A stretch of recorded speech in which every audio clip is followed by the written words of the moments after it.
안녕하세요. 좋은 학생 더 좋게 이끄는 하이퍼 플러스 YNS 열정과 신념 중3 전임 강사 앨리슨입니다. 1학기와 마찬가지로 저는 동아윤 교과서를 쓰고 있는 학교 내신 대비를 맡았고 지난 11월 17일에 있었던 임곡중 3학년 영어 2학기 기말고사 시험을 분석하겠습니다. 우선 2학기는 1학기에 비해서 전체적인 난도가 높아졌고 중간고사로 크게 당황했던 학생들이 그래도 시험에 적응하고 차분히 대비를 하여서 이번에는 비교적 본인 실력대로 볼 수 있었습니다. 내용을 묻는 문제들도 물론 중요하겠지만 고득점이나 등급의 결정적인 역할을 하는 어휘와 어법, 영작 중심으로 분석 말씀드리겠습니다. 임곡중 시험의 특징은 선택형 22문항으로 서술형은 없습니다. 범위는 교과서 동아윤 7과 8과 2가와 외부 지문 2개인데 이 외부 지문은 교과서의 모어 리딩에 해당하는 교과서 관련된 지문 독해로서 7과에서는 예상하지 못했던 정보에서 나온 통찰력, 8과에서는 19세기 미국의 풍속화가에 관한 내용이고 항상 이전에 1학기 때부터 2학기 때까지 외부 지문에 해당했었던 110자 내외의 비교적 짧은 지문 2개를 가지고 시험 범위가 만들어졌습니다. 임곡중 시험은 외부 지문 모어 리딩에서는 어법이 출제되지 않았고 이번에는 모어 리딩이 7과 한 문제, 8과 한 문제에서 총 2문제가 출제되었습니다. 어휘, 어법, 영작 문항의 비중이 굉장히 높아서 전체 22문항 중에서 절반 이상에 해당하는 13문항이 출제가 되었고 그로 인해서 당연히 배점도 높았습니다. 교과서 본문 문장의 전치사를 활용한 간접 영작 어법 문항이 출제되어서 2학기 들어서 새롭게 등장한 유형이기도 하고 학생들이 알고 있으면서도 밑에 보기에 나와 있는 영작을 잘 연결짓지 못해서 많이 틀리는 문제가 출제되었습니다. 6점짜리 문항은 이전과 마찬가지로 6문제가 출제되었지만 어법이 많이 관여되지 않아서 이번엔 그렇게 점수 감점이 크지는 않았었던 것 같습니다. 자, 어휘 문제 먼저 중점적으로 보시면 어휘는 총 5문항이었었고요. 1번, 2번, 3번부터 어휘 문제가 나오는 거는 이전 시험하고 패턴이 크게 다르지 않았습니다.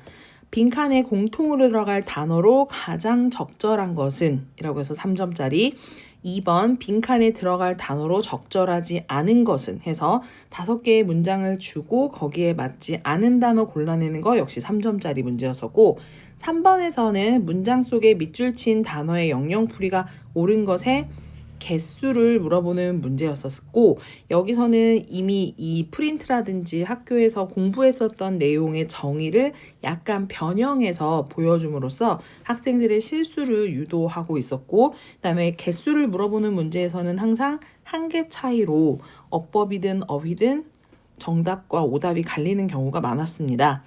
다음 뒤에 21번에 보시면 글의 흐름상 A부터 C까지 들어갈 말로 가장 적절한 것은 해서 A, B, C 모두 반이어를 놓고 이 글의 흐름에 맞는 어휘를 찾는 문제였었습니다.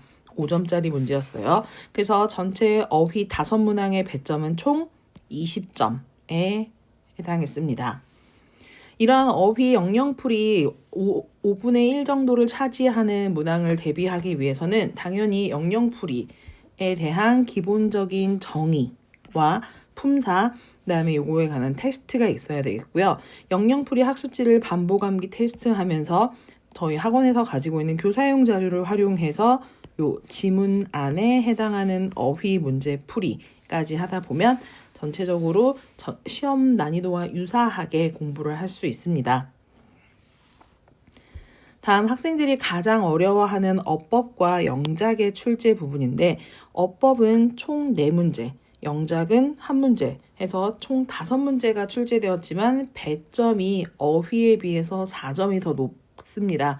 그래서 어휘하고 어법, 영작을 다 맞출 수 있어야지 아까 얘기 드렸던 고득점과 등급을 원하는 등급을 맞는데 유리한 점을 차지할 수 있어서 어법 문제에 대한 내용 다시 보시겠습니다. 7번에 나와 있는 문제는 6번의 영작 문제하고 7번의 어법 문제는 저희 교과서 8과의 투부정사의 의미상의 주어와 가정법 과거 관련 단원의 문법 내용을 가지고서 이게 전체 1, 2, 3, 4, 5번 선지의 의미상의 주어와 가정법 그리고 가정법과 유사한 형태를 가지고 있는 의미 차이가 있는 조건절과의 이해 관계도를 묻는 문제를 선지로 배열해서 6번에서는 영작 문제로 7번에서는 어법상 옳은 것을 고르시오 라고 하는 문제로 출제가 되었습니다.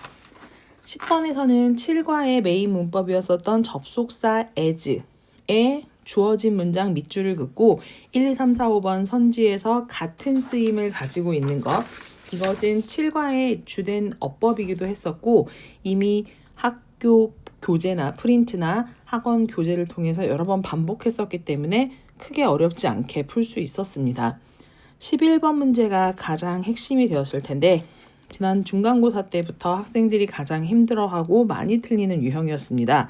A, B에 들어갈 단어를 사용하기에 적절한 문장을 모두 골라라 해서 A에 들어가는 전치사 of, B에 들어가는 전치사 in을 가지고서 밑에 보기에 나와 있는 선지 문장에 전치사 알맞게 짝지어진 것을 고르는 문제였었고 2개를 고르는 문제에서 학생들이 역시 실수 있는 경우도 많았었고 아예 이 내용 자체를 잘 몰라서 틀리는 경우도 많았습니다. 18번에서는 7과의 메인 문법 중에 하나인 이제 분사 구문으로 바꿔 쓴 것 중에서 틀린 것은 했을 때 부사절을 분사를 사용해서 부사구 형태로 바꾸는 과정에 있어서 비인칭 주어가 주절의 주어와 다를 경우에는 생략하지 않는다라고 하는 내용을 물어보는 문제였었고 이는 역시 여러 가지 기출문제라든지 예상문제라든지 문법에 대한 내용들을 심도 있게 공부하면서 충분히 연습한 내용이었습니다. 6점짜리 문제였음에도 비교적 쉽게 풀어낼 수 있었던 문제였습니다. 영작은 아까 말씀드린 것처럼 의미상의 주어, 가정법 과거, 그리고 조건절을 가지고서 적절하게 영작한 내용을 물어보는 문항으로 출제되었습니다. 그럼 항상 늘 모든 시험에서 가장 힘든 부분이기도 하고 중요하게 생각할 수 있는 어법 부분은 심화학습 프린트를 통해서 먼저 기본적인 개념 내용을 숙지를 하고 워크북에 해당하는 문장 쓰기와 짧은 구 쓰기를 연습한 다음에 객관식 문형을 연습할 때는 있는 대로 고르시오. 몇 개인지 어법상 맞는 문장이 몇 개인지 틀린 문장이 몇 개인지 그리고 그 틀린 문장을 어떻게 고쳤어야지 올바르게 고쳤을 수 있는지를 충분히 연습하면서 시험에 대비하고 있습니다. 본문 내용과 어법 대비 구문 분석하는 내용에서는 당연히 전 지문을 문장 성분을 분석하고 내용을 파악한 다음 어법 고르기 문제 대응하고 있습니다.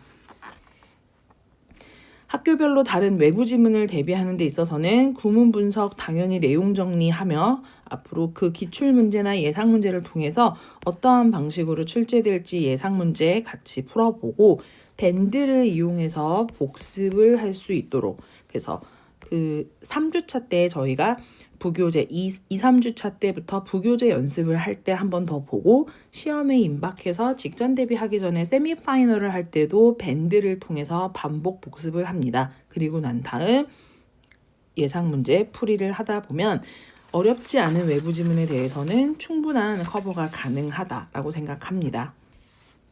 직전 대비 자료는 학교별로 제공하고 있고 동일한 형태로 계속 이제 1년 동안 4번 준비를 하다 보니 아이들이 이제 직전 대비하기 전에는 학교 시험 범위가 다 들어가 있는 내용들 충분히 한 번 더 복습하고 거기에 마스터스 프리뷰라고 하는 데 있어서 예상 문제까지 철저하게 풀어보면서 시험 대비를 합니다. 저희 지금까지는 학교별로 임곡중에 대한 시험 대비를 말씀드렸고 전체적으로 저희 YNS에서는 시험 전에 목표를 달성하는 것부터 시험 대비를 시작합니다. 시험 전 출사표를 작성하면서 개인 목표 설정을 하고 난 다음에 1주차부터 3주차까지의 커리를 따라서 수업 진행 상황을 미리 알립니다. 내신 0주차 때는 정규 수업과 병행하면서 TM 시간에 단어 시험을 보는 대신 각 교과서 해당 본문 빈칸 암기부터 시작을 해서 1주차가 들어가면 학교별 교과서별 내용 설명과 암기, 2주차 때는 본격적인 문제풀이와 점점 이제 늦게 제시되고 있는 부교재, 외부 지문에 대한 심화학습을 시작합니다. 3주차에 부교재 완성하고 기출 및 예상 문제로 문제풀이 감각을 끌어올리면서 개인별로 틀린 문제 코칭하고 오답 노트를 통해서 틀린 부분들을 다시 틀리지 않도록 보완하는 작업을 하고 있고요. 영어 시험 직전일 아까 보여드렸던 파이널 직전 대비, 마스터스 프리뷰까지 진행하게 됩니다. 내신을 하는 동안 저희 학원의 가장 큰 특징인 MBS 관리도 데일리 카드를 통해서 학부모님들께 내신 기간 동안의 과정을 알립니다. 출석은 물론이고 과제와 교재가 준비되어 있는지, 본문 암기나 대화문 암기가 잘 되어 있는지, 온라인 YNS 온리를 통해서 과제가 부여된 부분들이 시행되고 있는지, 그리고 2주차부터 문제풀이를 시작했었을 때 모의고사의 점수가 어떻게 나왔고 수업 태도가 어떻게 상중하로 나뉘어서 평가되고 있는지를 매일매일 등원하는 날 부모님과 학생과 함께 보는 데일리 카드의 표로 올라가게 됩니다. 시험이 종료하고 난 후에는 당연히 피드백과 오답 노트를 하게 됩니다. 시험 종료 후에는 개인 시험지를 가지고 와서 피드백을 받고 이 틀린 문제에 대한 오답 노트를 작성합니다.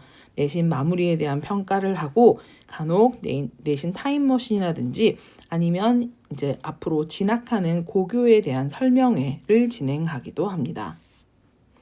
목표 설정과 실적에 관한 내용이 있었고요.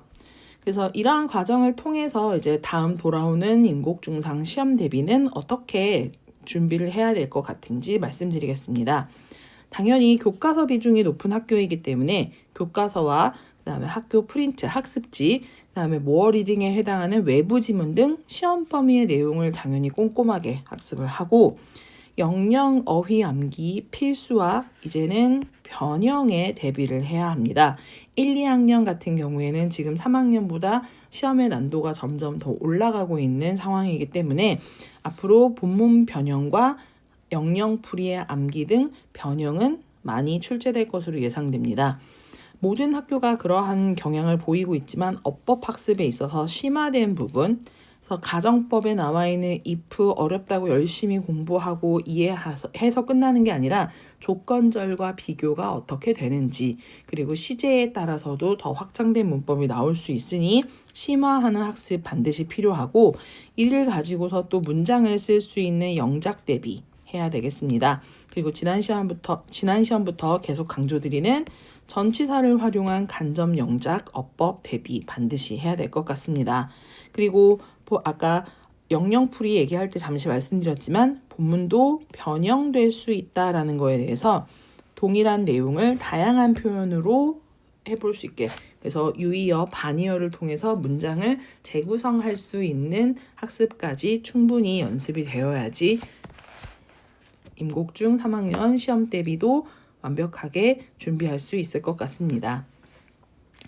오늘은 여기까지 말씀드리고 다음 기회에 또 찾아뵙게 되면 말씀드리겠습니다.